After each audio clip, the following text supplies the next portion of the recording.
There were 2 days in my childhood which I truly understood what it meant to feel grief. And the first was that day that we all experience when we realize that our friends and family aren't going to live forever and they will eventually one day die.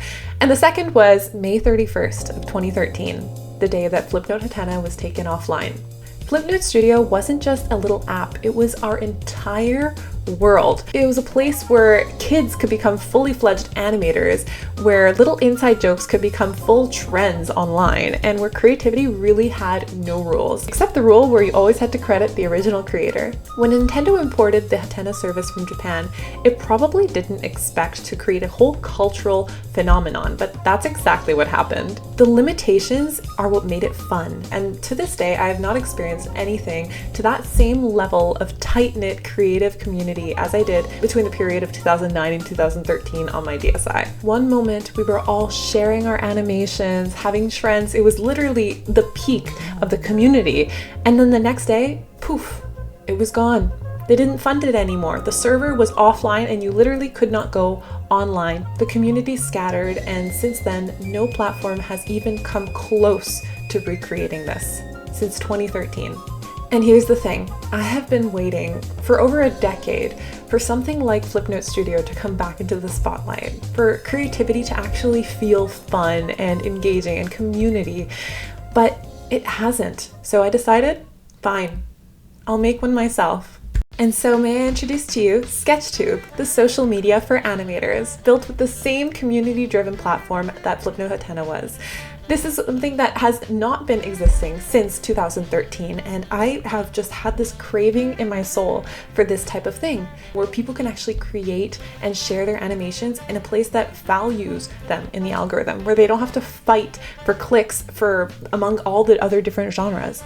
An exclusive place for animators to post their animations, just for creativity's purpose, just not for like showcasing their portfolio like ArtStation or on DeviantArt, really where they can just have fun and just be silly. So that's what I'm creating here, and I am so excited. I don't understand how this doesn't exist already, but I was like, someone's got to do it, so might as well be me. Unlike traditional animation software, it was accessible to kids, and this is what made it truly the perfect platform for internet age memes. The dual screen input, where you could draw at the bottom and then see other people's drawings and your animations at the top screen, and then the simple stylus, which you could just go ahead and start drawing, felt like a sketchbook that you could carry around with you anywhere and just start drawing, and it really bred a lot of creativity because of the constraints. The online sharing tool Hatena partnered with Flipnote Studio to create Flipnote Hatena, which was basically Flipnote Studio but online, and you could post whatever you created offline to other users online. And I actually really liked that divide between your home page and then when you want to go to the internet, it felt separate. Flipnote Studio wasn't just an animation sharing platform, it really was a community. It was where everyone could be inspired by what other people created with these limited constraints so that they could do something unique themselves.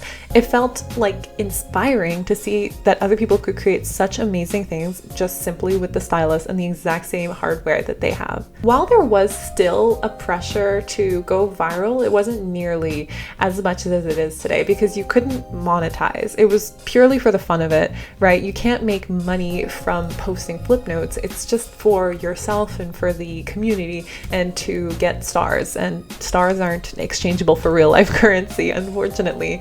The star rating system went something like this.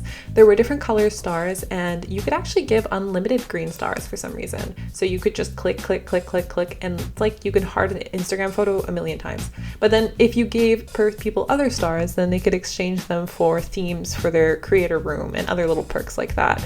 But it was just for fun. It didn't really mean anything. The combination of the low-tech interface as well as the online sharing capabilities really created this community, which was honestly better than early Instagram or early YouTube in my personal opinion.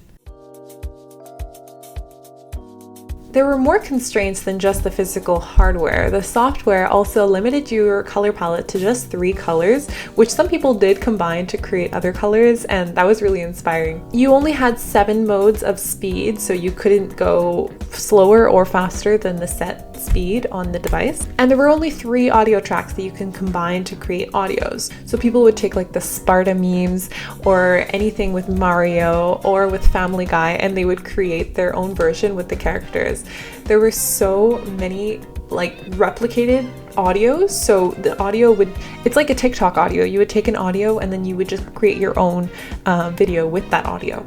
And people would do that so many times, but every single time it would have new characters. So it would be like rewatching it all over again, but in a completely different universe, which was just so funny. Since everyone had the same software, similar to any other way, like if you're just sketching in your notebook, everyone had the same capacity to create. So the only thing that really separated people was their actual artistic ability. There were none of this AI stuff at the time. It was just purely what can you create from your head onto the Nintendo DS, how well you can execute it, how well you can combine the audio, and that's what made people popular on the app. How well they drew, like actually their skill, not how well they appeased to an algorithm. For those of you who are around the internet in the early 2010s, then you know what a whirlwind of a place it was. Wildly different than the internet today in 2025. Flipnote Studio existed pre the age of the YouTube animation people, where people were creating animations and putting them to YouTube. There were some, but it wasn't like popular to the same level that it was later on in 2015 and so on. The star rating system, which I spoke on earlier, was a really cool way to appreciate content because it wasn't just based on views. I don't think you could actually see the number of views that a video had. It was based on the engagement, purely just based on how much people gave you stars. And the comments were really cool because you could actually hand draw comments because you had a stylus. So you would take a comment, you would post it as a little drawing so that people could see what type of people's handwriting were commenting on your videos. So I thought that that was really endearing. If you could see that someone whose handwriting is maybe not so good, that they're younger, that they're liking your videos and that. So that was really fun. The fan collaborations and trends that spread super organically across the platform were so fun to take part in, and it didn't really matter your skill level because it was all about appreciating this current trend. Some of the first internet animation memes were built on there, and the trends were really made on Flipnote Hatena. Before the YouTube AMV culture was really big, it was on Flipnote Hatena, and oh my gosh, the warrior cat meme community there, it was crazy. If you were Warrior Cat's girly as well, then yeah, it was fun. And the sound remixes as well as the memes really created a culture where people could appreciate their fandoms that they were a part of by actually contributing some artistic medium to it. There was no algorithms, as I previously mentioned. Well, there was an algorithm, but there wasn't any algorithm to how we know it now, where the goal of Instagram, Facebook, TikTok is to keep us on the app as long as possible. Flipnote Studio didn't necessarily care because it wasn't getting any money if you spent more time on the algorithm. So it was organized chronologically and then also organized by most liked that week, like it was in a certain period. And then every week there was also, and this is something that I will have on SketchTube, there was a weekly challenge. So it said like, this week it's parachutes, for example, Sudomemo community. It was having a name of a challenge, and then everyone would create something that week that was in line with the weekly theme. Even though Flipnote was a global platform, it really felt small and personal. It really felt like we were all in one like little classroom together and just talking and hanging out. It had at its peak 1 million users, which today doesn't sound like that much, but honestly, it's a lot of people who had a physical device and then chose to make an account with Flipnote Hatena. So it was small enough where it still felt personal, but big enough where trends could really explode and people could create so many spin-offs. There was a collaboration culture that existed on Flipnote Hatena, which really doesn't exist at the same level today. People didn't compete with each other as much as they wanted to help other people and become friends, because that was the goal of the platform. It was to have this community of animators. People really were strong about giving credit. It was rare that someone would post something without giving credit to the original creator, because everyone knew how laborious it was to create these animations because everyone was doing it. They had a really big respect for each other. People would collaborate across different languages. I remember whenever I came across any Japanese animations, I was really blown away. I'm like, wow, there's someone in Japan all the way across the other side of the world who's sitting on the same device as me right now and creating something. It was also the birth of animation influencers before Domix and Jane Animations and Lily Pichu and all those guys. Now there were so many instantly recognizable animation influencers who had their personal OCs, which are really fun to recognize, and also just the way that they draw was recognizable, their animation style. I remember I really loved this one Griffin one. If I find it, I'll put it over here, and I watch all of her videos. Because of the tight-knit community, the inside jokes and the subcultures really felt personal, like a little tap, like, hey, I know you'll like this type of thing, except it was a lot of people who would like it. The niche trends and the in-groups made it really feel like a special, unique place to be. There was also no really strict moderation. I didn't see too much like inappropriate content, or if I did, it went over my head at the time, but it was really kind of wild compared to the other things that you could experience on the DSi. The Flipnote Hatena was like, wow, you're out there and there's like no moderation, it's just crazy, just land. But it's not like DeviantArt level crazy, it's just more of like a random weird mess compared to like how smooth and sleek Nintendo's home page was. Sometimes the animations were really, really weird.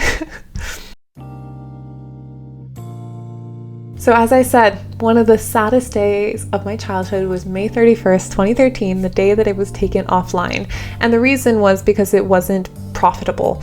And I mean, it makes sense. They had no way to monetize it, literally none. Like, you wouldn't make money. There were no ads also. It was just people posting to post. And that's why it's really sustainable now to create a new platform, because now there's other ways to monetize, such as Patreon. So that's one thing I'm going to be plugging right now. If you'll check in the description if you want to support me along this journey, I do have a Patreon where you can get exclusive tiers onto the Discord server for SketchTube if you are a Patreon supporter, and also to become a beta tester. That's one of the perks on Patreon as well. All of the community was lost on Flipnote Studio that day, and they really didn't have anywhere to go. Someone did create a version, a reviving Flipnote Studio called Sudomemo, created by Pseudofox, which is actually really fun, and you could log into it on your Flipnote Studio if you change some settings in your connections for the internet. I'll leave a video explaining how to connect to that and their Discord server in the description, which I am a part of, and it's a really fun community, but it's just not the same level of what it was at the time. It's 7,000 people in their Discord, and I'm not sure how many active members, but it's not nearly to the same amount. But the fact that they're still online like 10 years later is pretty crazy, and it just truly speaks to how we don't have something like this that exists right now to replace this community that Flipnote Studio created. These people had nowhere to go. I remember my dad gave me his Android phone, and he gave me this Flipbook app to download and try to draw, to try to soothe me, because I was just like crying uncontrollably at the grief of Flipnote Studio being shut down. And it made me even sadder because it sucked. It was like so bad, and like I wasn't able to like draw, and like there was nowhere you could post it. It was just for yourself, and it made me even more sad. And literally, it doesn't exist. Nothing like this exists, right? Honestly, to this day, I have never experienced that same amount of community and creativity all in one space. And that's why I really truly believe that SketchTube needs to be the next big thing. It really needs to, because otherwise, we're all going to be subject to these internet gods and the people that just want the algorithm and the ads. Like, there's no place for creativity there. It's impossible for artists to grow on Instagram and YouTube without really not even showing their art, but chasing trends and memes. And it's not based on how good your art is anymore, especially with AI. Oh my gosh. So anyways, I'm still building the concept of SketchTube, and I'm building the development behind it. I'm a software engineer, and I also did create a video game studio in the past, so I'm familiar with this space. Anyways, my credentials are there in case you're wondering, but I would love some support and collaboration. So if you guys have any ideas for SketchTube, or if you're excited about it just as much as I am, then please join the Discord server. I just left it in the description here, and we can talk about it. And also, you guys can actually start posting your animations there. So I'm like super excited about this. I just want to start the community as soon as possible, that you can post your animations there. I'm going to create a weekly theme once a week. I'm still going to decide the time of the day day, the day that I'm going to have it, but we're going to create a weekly challenge, an animation challenge, so we can just start that community going. It's still going to be a few months many months actually, before SketchTube is up and live, but I'm in the development process. I'm so passionate about it. This idea came to me out of nowhere, so no, not out of nowhere, but it's been 10 years brewing in the back of my head. So yeah, join the Discord. That's what I'm trying to say. If you reached it to the end of the video, then thank you so much for watching. I'm so excited for those of you who are going to be a part of this SketchTube journey with me. And with that being said, have a lovely day. Have a lovely rest of your week if I don't see you.